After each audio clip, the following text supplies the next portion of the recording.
Welcome to the Hamumu Halloween Home Horror Hoedown, the podcast where we watch scary movies so you don't have to. From award-winning to completely unknown, we take them all way too seriously. I'm your host, Mike Hummel. And I'm your host, Solange Hummel. Now, warning, we use a ghoulish number of spoilers, so watch the movies first. Second warning, we don't know anything about anything, so don't take us seriously as we take these movies seriously. Hey, are you ready to talk about this stupid movie? I heard recently that you're going to refer to it as this stupid movie for the entire podcast. It's as if we had gone through the podcast with a search and replaced all the times that I say movie with this stupid movie. I don't know how you can say that when we have here a horror anthology. Mm-hmm. Written by children. I mean, probably not actually written by children. Possibly literally written by children. There's no evidence that it's not written by children, but it's also very possible that it's not. Honestly, if there was evidence that it was written by children, I would be less annoyed at this movie. Yeah, that would be fun. And today's special movie that is great and wonderful delightful. Is called Creepypasta from 2023. So you know it's going to be good, and also you know why I had to watch it. I mean, it's called Creepypasta. I feel like in case there are any listeners... Just in case there are any listeners. Any listeners, and if any of those listeners happen to be older than us, a thing I do not think is true. I don't think so either. But just in case there's someone listening who's like, I don't know what creepypasta means. Sounds self-explanatory to me. Does it? Yeah, like spaghetti and ghost balls. That sounds dirty. Oh, yeah.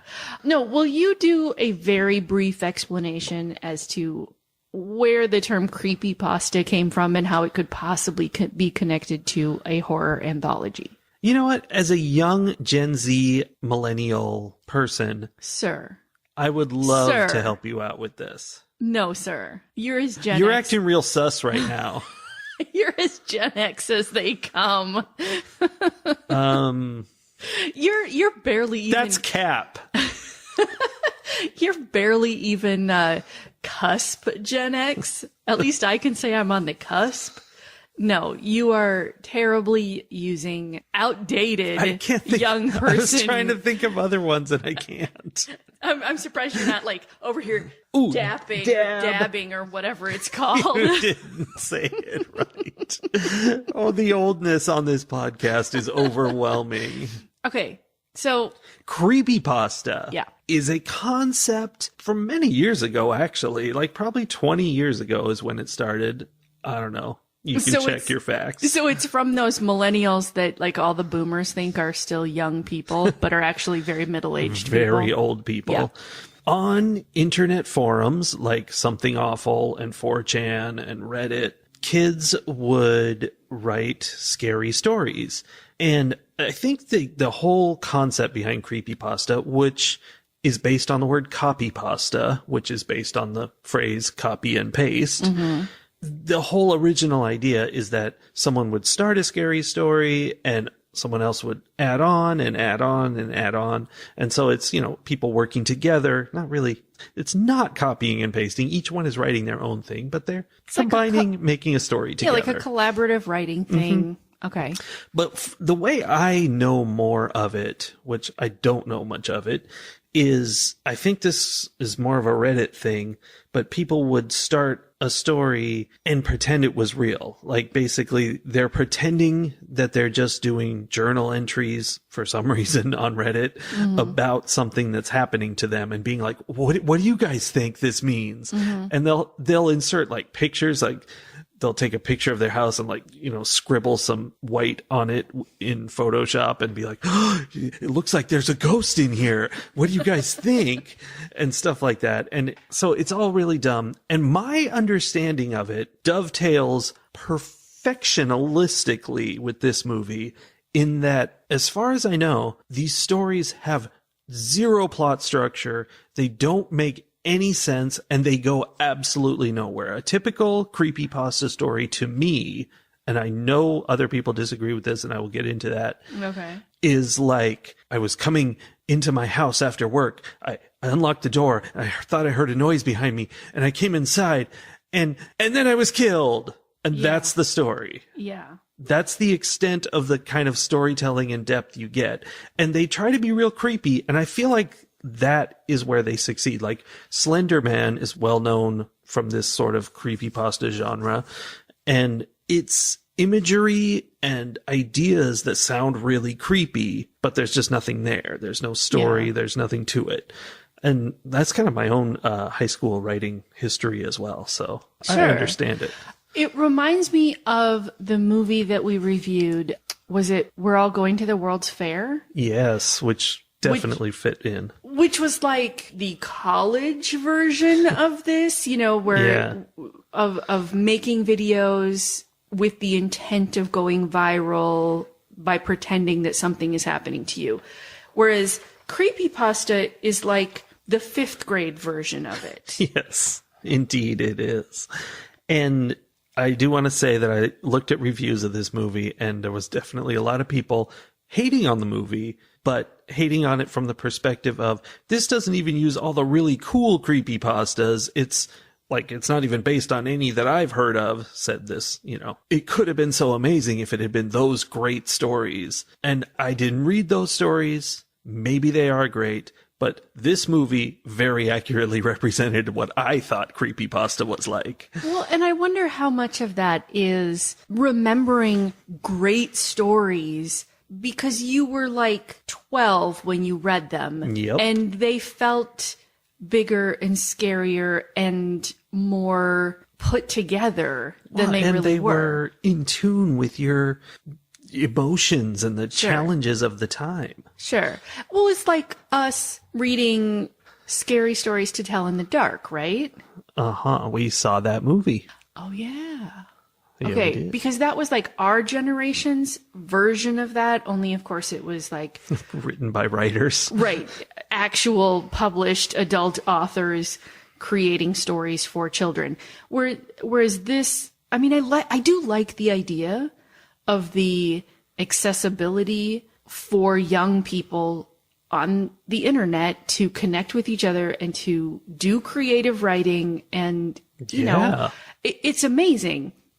But at the same time, it definitely is like elementary school age level storytelling.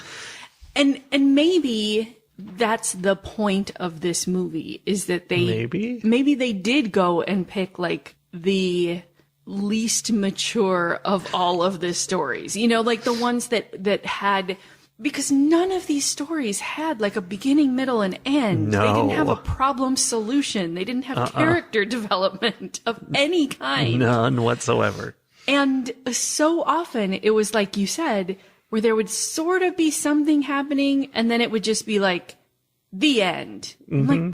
Like how when my 5th graders would be writing stories and they'd get to the end of the back of the page and they'd be like, well, I ran out of paper. That's the end. And I'm like, that's not why you end a story.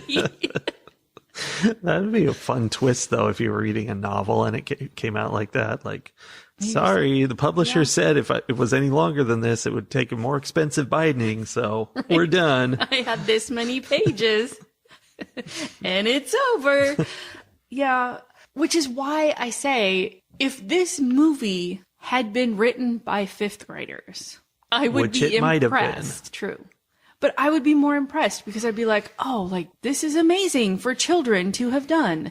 I suspect there were some adults involved. There were definitely adult actors involved, which was something I found kind of amusing, was that some of the stories were about adults and, like, you know, whatever, they're having their wine drinking parties or whatever. And I'm like, should kids have written this? I don't know. That's weird. But also like a weirdly childish idea of what those wine drinking parties are. That was my childish idea of it, was calling it a wine drinking party. Yeah. Yeah. Okay. So I am annoyed that this movie that really should not have taken any of my notes. Like it does not have the quality where I should have lots of notes. I have almost 2 full sides of notes because there were 10 stories plus the through story. Mm-hmm. And I knew as soon as I realized it was an anthology, I was like, I'm going to have to take notes on each one of these, at least something, because I will forget what happened in these. And I was really glad that I did take notes because they were all so disjointed and like Yes. not stories that I probably would not remember any of them if I hadn't written something down. This movie is probably the most notes I have written on a movie in a year or more. For the same reason? Because it was so good and so interesting. Also for a different reason. Yeah. I would like to quickly run through the entire plot of this movie. Well, the plots of the 10 stories. Can I do that? Can you do each one in 5 words or less? No, Okay. but I can do them quick. Okay, go. The first story, for some reason, was in Spanish. There was a ghost app, and a monster grabbed a girl's legs and pulled her under the bed, and she was gone, and then the monster pushed buttons on the phone. To invite her friend to come up Yeah. and also be attacked, I assume. Yeah, for some reason, her voice was recorded on the phone, and there were buttons to play it, and we don't know why. Okay. Yeah. Second story. Yeah. Jumby is this little girl's imaginary friend, a name that we have heard before in other movies. She has a mean brother. Jumby is tall. He bagged up the girl. Yep. Third story. There's an old lady with an oxygen tank, a really annoying little girl who kept saying, I want a glass of water. Can I have a glass of water? Bunch of black balloons, and then the oxygen tank was being used to inflate the balloons. Mm-hmm. A butterfly came out of the old lady's mouth. Okay. Fourth story. Mm-hmm. A bunch of adult women are having a wine drinking party in which they are discussing different oddities of life, I guess. Things that are weird and gross. Yeah. One of which is you could fit a raccoon up your butt. Oh my God. Which is, I suppose, a child's idea of what adults talk about. That's a really good description. Yeah. Okay. Someone- But the important fact. Those were side stories to this complex tale. Yes. The main story was that shadow people can be seen out of the corner of your eye sometimes. And then after all the wine drinking ladies go home, the one whose house they were at sees shadow people out of the corner of her eye. I don't even know if she dies or not. Whatever. Probably. Fifth story. This was funny. This was the guy who breaks all the rules. He was such a rebel. He walked on grass. Yeah, when do there not was- walk on the grass. What else did he do? He had a license plate that said troublemaker. Mm-hmm. And then an alert came on the TV that for some reason, the opposite of every other alert I've ever seen, said, do not watch. And of course he had to watch it. Of course. He can't follow the rules. And then later his phone was like, do not answer me. Mm-hmm. And he answered it. And there was a guy with hooks all up in him who was being a puppet. And then the puppet was descending over the guy and was going to grab him. Yes. Oh, actually, the hooks were coming down and we're going to hook into him and grab him. Also, this might have been a creepy right-wing thing because it might have been Uncle Sam, the puppet master. I'm pretty sure it was. It was weird. Yeah. We're going to come back to talk about that one some more. For sure. Okay. Story number 6. This guy is going to meet up with a girl that he likes. She's outside, so he goes outside to get to her. A bunch of masked people grab him. They perform a magic ritual to suck his soul out of his body. And put it in a jar. Oh, yeah, they totally put it in a jar. There's several other soul jars there. And now his body's taken over by somebody, ancient demon that his girlfriend is actually into. And she's like, yay, you like your new body, right? Which, that's the closest we've got to a story, I think. True. Yeah. Story 7. The furthest we ever get from a story. This is about a girl who writes creepypastas about the gray man. Mm-hmm. Very meta. The gray man comes and gets her. Story 8. Also in Spanish. Some of these stories are in Spanish. Mm-hmm. Georgie from It shows up in this kid's bedroom and I think is warning him about a grandma demon who comes to get him, who gets him. And I think there's something about teeth because I'm pretty sure his grandma, who was reading him a story before bedtime and wanted him to go to sleep, was putting like a tooth under his pillow.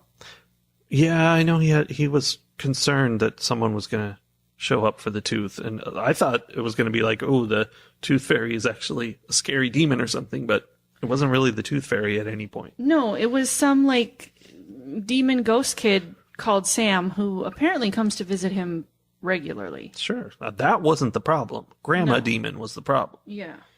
Story 9. This girl is doing her college homework. Her boyfriend's there. She says, you should go home. Gotta finish my homework.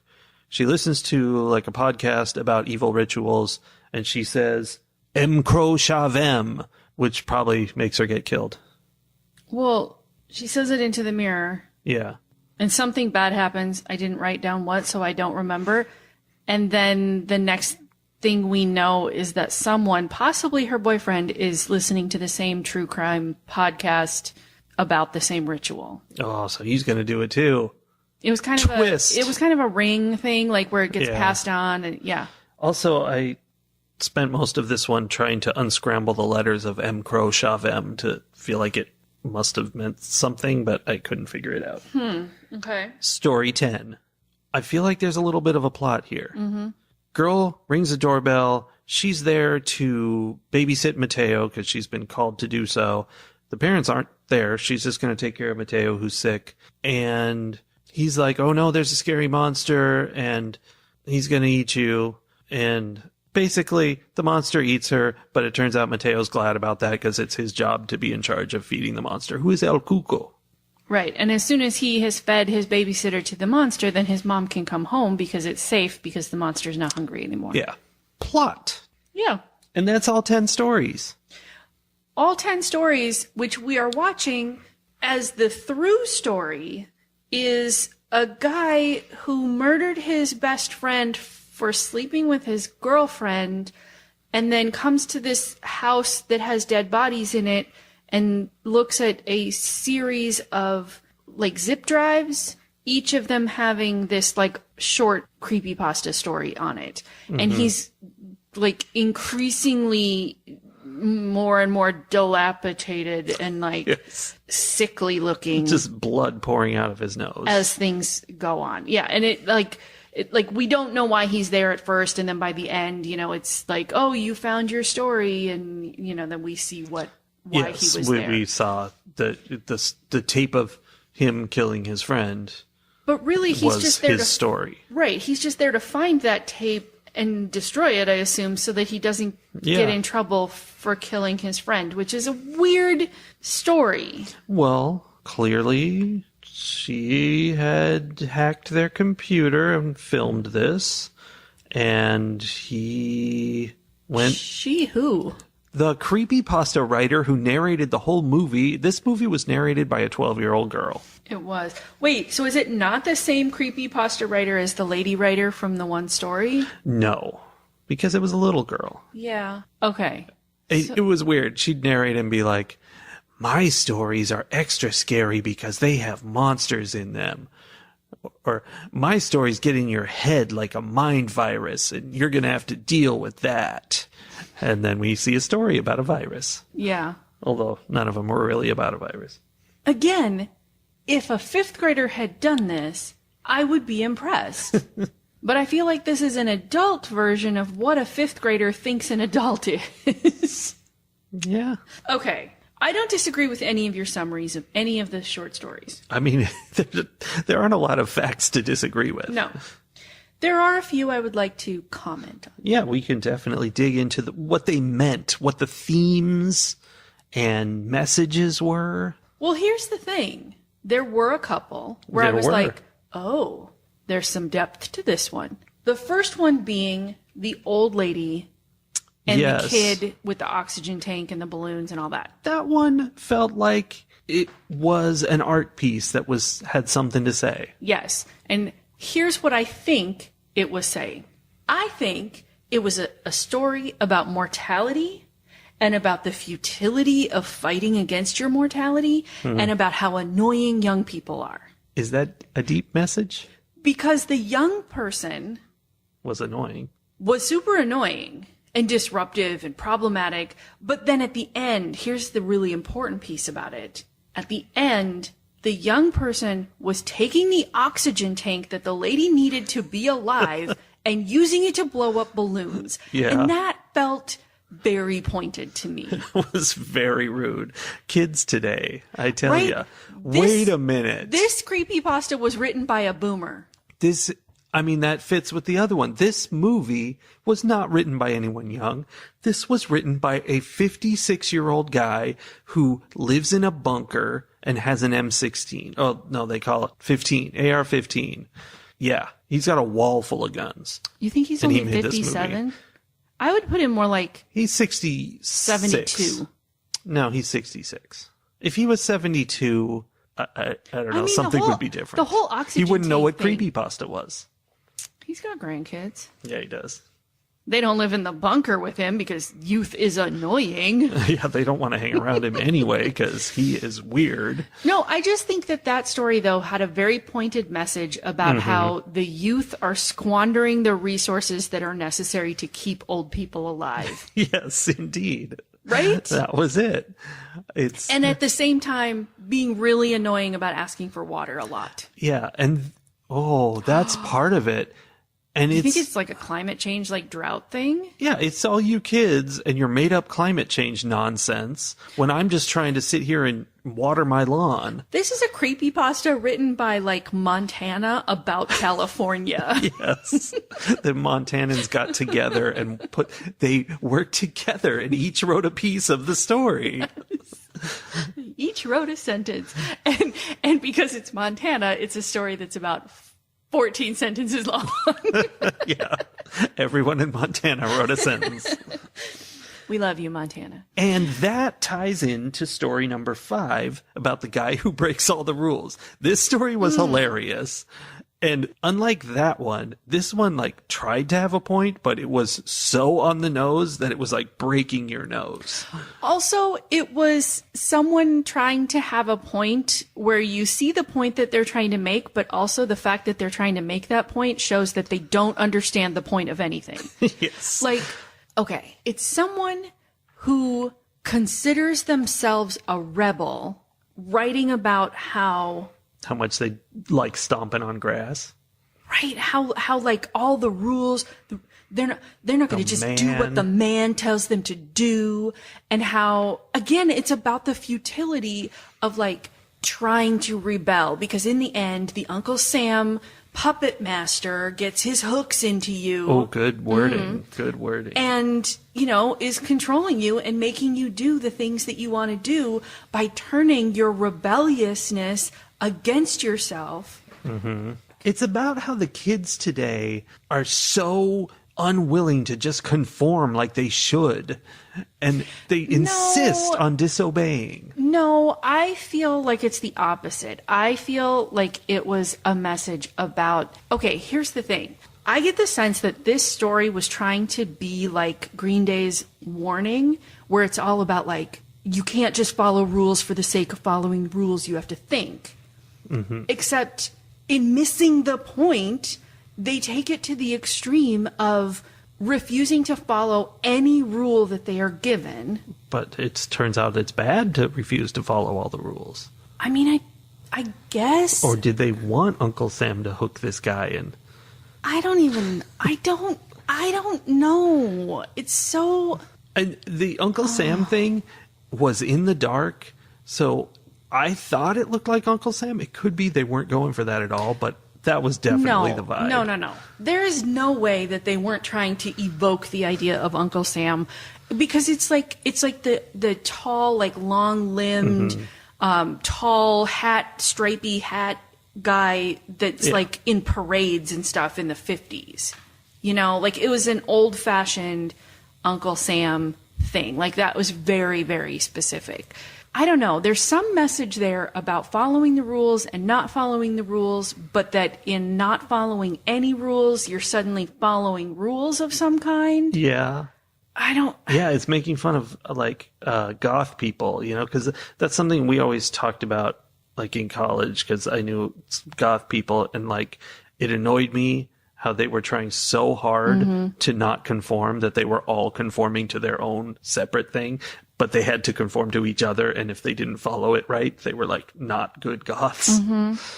Well, it also makes me think of like during COVID, like leadership is trying to say like, hey, medical professionals are like, hey, what if we, I don't know, took some medical precautions and like you wash your hands and you cover your face and Never. you don't hang out with 1,000 people because we're spreading this disease. And they were like, you can't tell me what to do. And then they all policed each other to do exactly the same thing. Not do that. In not doing any of the things they were being told to do. Very true. And in fact, it's exactly like what I was saying. They had their set of rules, which are anti-rules. But if you don't follow the anti-rules, you are a bad person. To the extent of like Texas leadership creating laws about not following the rules that the medical professionals are providing. Yes. Like it's It's illegal for your business to ask people to put masks on, that kind of thing. This felt like it was written by one of those people, though. Very much like someone who was like, government's been trying to make me put on a mask. I'll show them that I'm putting hooks into me and I won't let them. I think that's the thing that makes it so hard to parse out, though, because it definitely had that vibe. But then when you look at what's actually happening in the story, you're like, but the message that you're giving us is the opposite of the message it seems like you're giving us. This is what I think, though. I think we've seen how simplified all these stories are. Like, the general gist of the stories is monster shows up, you die. This is the same thing. This is what he fears is the government controlling him. So in the end, the government got its hooks in this guy and controlled him. So that's the scary thing. And that's all there is to it. Well, and that's that sense of futility, age, becoming old is going to come and get you no matter what. The government is going to come and get you no matter what. Obama's going to take your guns. Calm down, Montana. Yes, Montana should not have written these creepypastas. I'm just kidding. I don't actually have any disdain for this state of Montana. So then the other issue is, in story 6, we find that women are going to get you no matter what and take your soul, which sounds like it was also written by an elderly married boomer, right? I mean, yeah. The only reason I might say no to that is that it also had like a weird kind of satanic cult vibe to it. Very much, yes. But not in the way that I would expect someone who was actually afraid of satanic cults to be. No, because he's afraid of women. I mean, that, yeah. He just used the cult as the tool the woman was using to steal his soul. Yeah. That one also made me think that someone was afraid of the color blue. Yeah, there's a lot of that. Which reminds me that at one point I had a friend in my childhood who told me he was allergic to the color blue because he didn't like that I was hitting him in the face with a blue feather duster. I'm sure he wrote a creepypasta about someone who would not stop and it scraped his face away. Possibly. No, I have just always thought it was funny. Like I just wrote a creepypasta just as good as theirs. It's true. That is a core memory for some reason, because at the time I was like, you can't be allergic to a color. And he insisted that it was true. And it was just one of those like moments that has been seared into my brain because it was one of the first examples I really had to confront face to face where someone told a lie they needed to be true so deeply that they actually started to believe their own lie. Yeah. Well, I mean, probably when the blue was touching his face, he started to sneeze. I mean, it was a feather duster. He was allergic. All the facts line up here.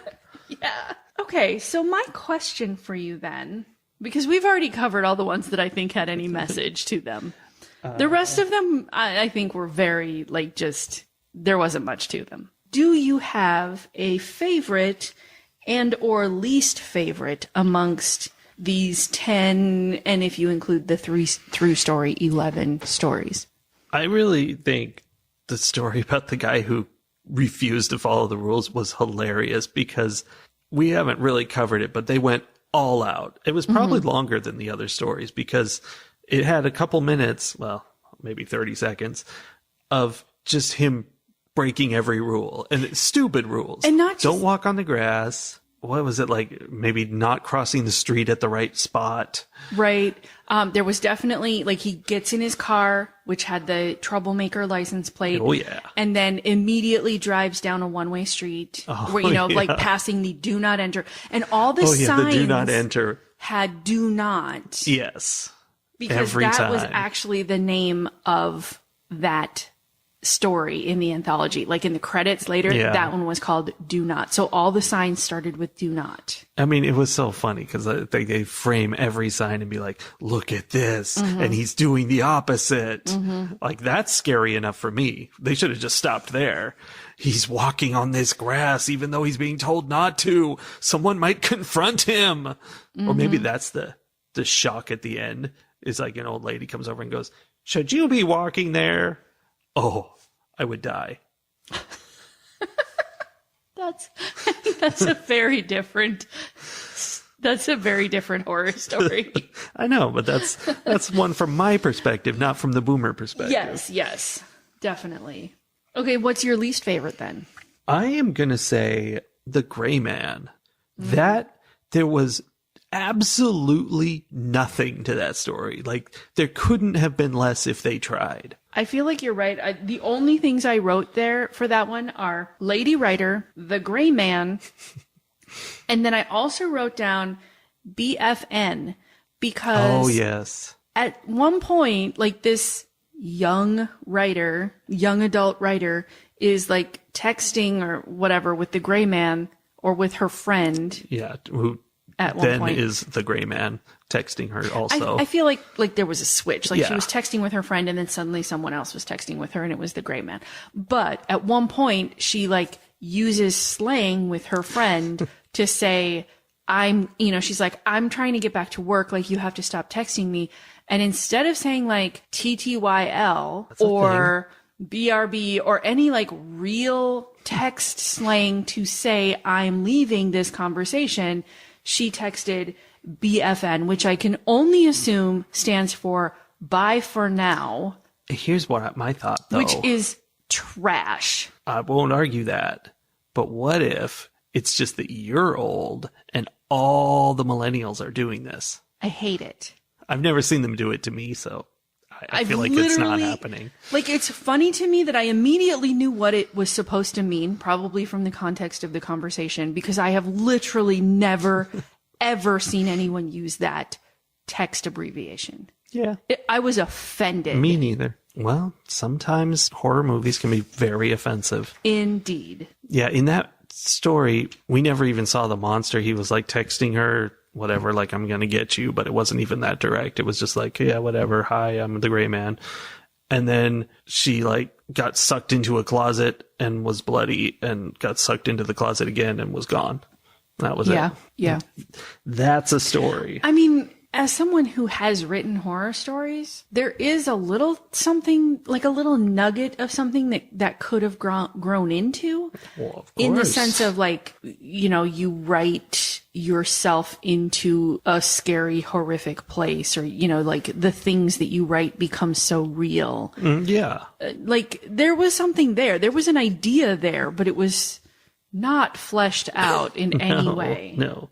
What was your favorite? I really think that the oxygen mask old lady and especially because I have become very attached to the idea that it's about how the youth is just sucking away everything that and insisting we maintain resources. Alive. Right. That one. Just an angry old writer. Yes. So story-wise, that was my favorite. Watching it was annoying because it was like very disjointed and lots of like cameras swinging around, and it was not a fun watch for me, but I liked that it was the first one of all of them where I was like, oh, finally there's some kind of thought to it. Like, there's something to this. And I feel like it's the only one that felt like that. Well, I mean, do not, I think, also felt like that. Yeah, but dumb thoughts. Right. And El Cuco, I think, had a plot to it. Yeah, it did. It definitely did. It was one of the longer ones, and there was actually a plot there. Yeah. It wasn't particularly good, but there was a plot for sure. Yeah. And I think with the oxygen mask one too, I liked Like there was some, it was obvious symbolism, but there was symbolism to it, you know, and there was just kind of surreal, you know, at first you didn't know, like there were just balloons showing up in places. And a lot of the things that she was hallucinating, I think, were very symbolic in ways. And then you kind of figure out what it all is. I don't know. Yeah. That was my favorite. Deeply artistic. Yeah. What was your least favorite? I think it's a tie between the Lost Tooth Kid, and I don't know what that story was called, but the one where like Sam and the yellow slicker was coming to visit and the old lady monster was in the closet. I think that one annoyed me because I felt like it thought there was something there. Like I feel like there's like right in my peripheral vision, which contrary to these wine drinking ladies is not clearer than the rest of my great vision. I felt like there was meaning kind of in the peripheral of that story, and the story thinks it told me what it was, but I'm like, dude, you never actually brought it out for us to see. Yeah. Because there's something about the fact that it was like the old lady was like his grandma. Yeah, I was wondering if that was like his grandma turned scary, which is there's a fear for kids is old people are scary. But she was there and like reading a story to him, and like this was the lady who was raising him is the sense that I got. And then she tells him to go to bed, and then suddenly she's a monster in his closet. I don't know. Or it was just a totally different old lady demon. Yeah, I don't know. I didn't get it, and so it annoyed me that I didn't understand it. And I felt like there was something, they wanted there to be something there to understand. Whereas the other ones where I was like, there's not a story here. I still can see what they were trying to do. They just didn't do it. Yeah. So I feel like a tie between that one and the overall through story. Yeah, that was bad. Which I wasn't enjoying anyway because it was just watching this person get grosser and grosser each time we saw him. Literally the only thing that happened during it. But then at the end, it got even worse because I'm like, wait, he just shot the guy that, like, we watch him shoot in the head his best friend who slept with his girlfriend. And then the story is he's trying to find the video so he doesn't get caught. And that's it. That's it. And I mean, I guess he got his comeuppance because he keeled over dead from being in that house. Right. Which was making him sick somehow. But I didn't understand what was going on there. It was more like body horror, which is not my thing anyway. And then this other thing where there was a complete lack of justice for the thing that he did. Yeah. I mean, I guess not complete because he died, but it didn't feel connected in any way. Yeah. I don't know. So those two bothered me in ways that were different than how all the other ones I was just like, this is just dumb. Yeah. It was amazing. Like going into the first story, I was like, all right, we're seeing the first story. And it was, like she was downloading an app on her phone that supposedly lets you see ghosts or something like that. I don't know. But we never even saw the app. It wasn't a thing at all. It was just then some arms grabbed her and that was it. And I was like, wait. Yeah. What are we in for? Yeah, definitely.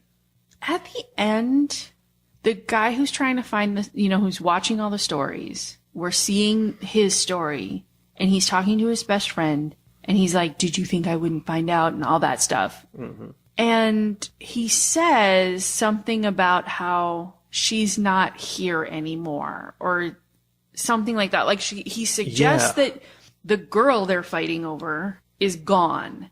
And I couldn't tell if it was that she had left him or that he had already killed her and then came to kill the friend.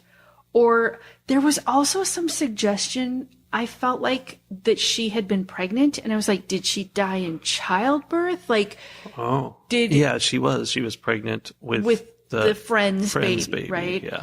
And so, like, if she was pregnant with the friend's baby from the affair, and then she died in childbirth, like, and he's there blaming his friend for her death because he caused the pregnancy that caused her to die. I'm like, ooh, that might be kind of interesting. But I couldn't tell if that was something that was actually happening or if I was just trying to make there be something interesting in it. I think because this guy was being nutso and he was coming in and he was like, she's not here anymore, I think he had killed her. That's what it felt like. But I wanted it to be the other way. yeah.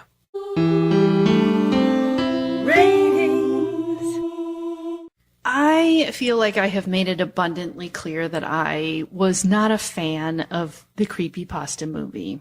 Yes, you have. I mean, I guess I don't have any like real complaints about the quality of the movie itself in terms of like how it was done, but also it didn't really impress me.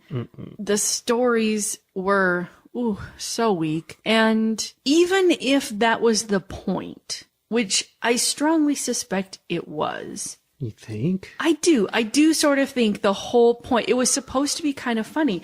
It's supposed to be sort of like Sisters, where it was trying to be funny, but like it's a kind of funny that I'm just not amused by. Interesting. Where they're like, look, we picked the dumbest stories and we're making them into movies and haha, look what we did. I mean, it's possible. I would never have thought that. But here's the thing. Even if that's what they were doing, I still think it's dumb. So I am going to give this movie 1 closet full of bodies out of 5. I would not recommend it to anybody unless you want to hate watch it. And again, all of this with the caveat that everyone who creates a movie has done something that I have not done. So kudos to you. Kudos. But also, I'm vaguely annoyed that I didn't spend that time doing something else besides watching this movie. So that's kind of where I land. What about you? Very different opinion from me. Okay. I'm going to give this 1.5 closets full of bodies out of 5. So not so very different. Wildly different. Because my take is I had a really good time. That was a fun way to spend an evening. It was terrible, as you can tell by my rating. But it was just fun to see, like, I love anthologies. And each new story would start and I'd be like, how is this one going to not end? And each one was like 1.5 minutes long. It was just like, boom, they're dead. Yeah. And it was so dumb, so badly written. It just made me laugh. It is funny that there were 11 stories in this movie that was not a long movie. They really were tiny. There were a couple longer ones, but for the most part, yeah, just like, boom, dead.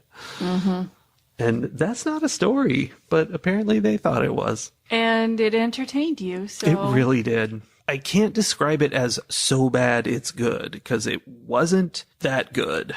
But it was just, I had fun, and I will admit that. And I would recommend it to people who like to watch terrible movies. Okay, that's fair. Fight the horror of a world gone mad.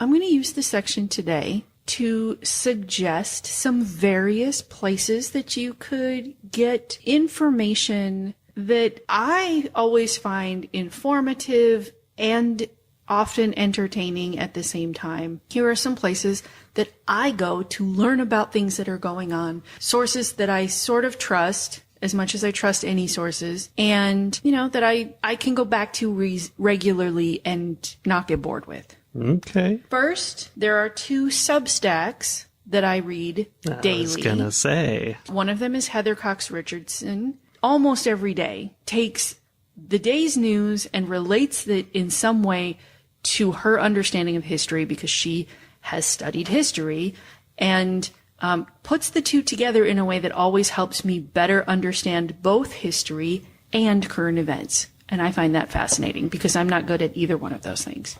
Second Substack is Rob Reich. I don't read him every single day because on different days of the week he does different things. But I really like, recently he's been doing on Fridays, he does like a series where he talks about a particular topic. And lately he's been doing this 10-part series about what went wrong with American capitalism and tying the kind of the history of the American economy to the history of our political systems and how those two are connected. And I find that very interesting as well.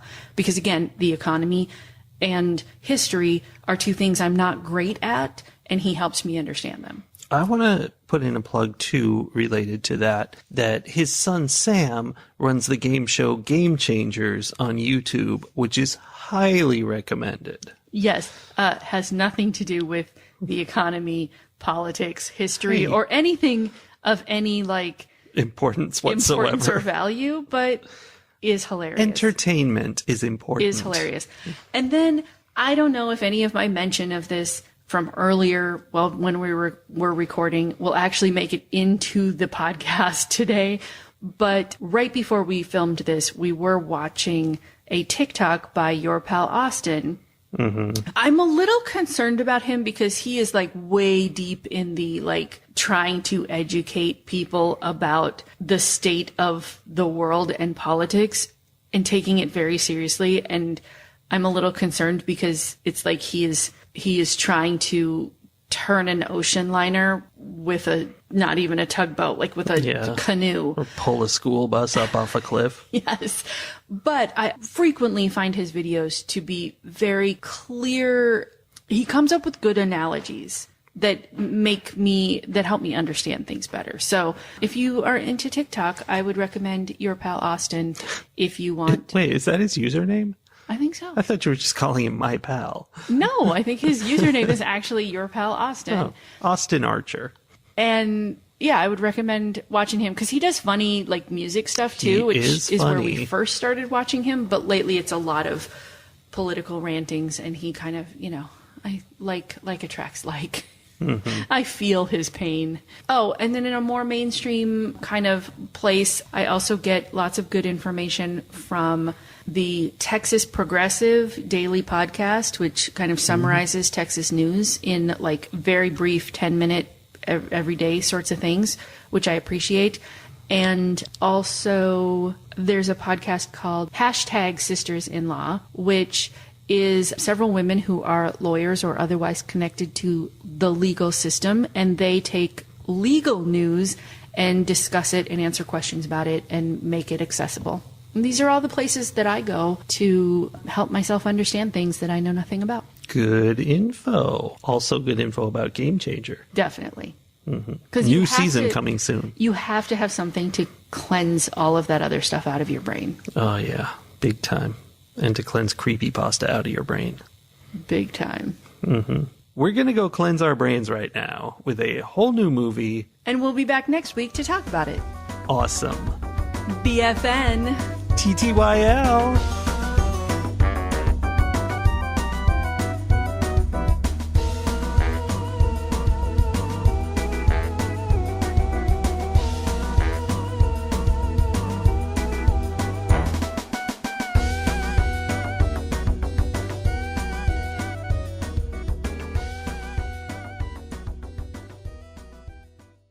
Are you ready to be funny?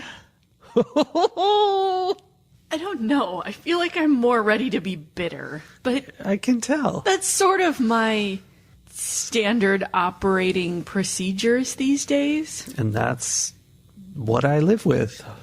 I just live with that. I love you. I'm sorry.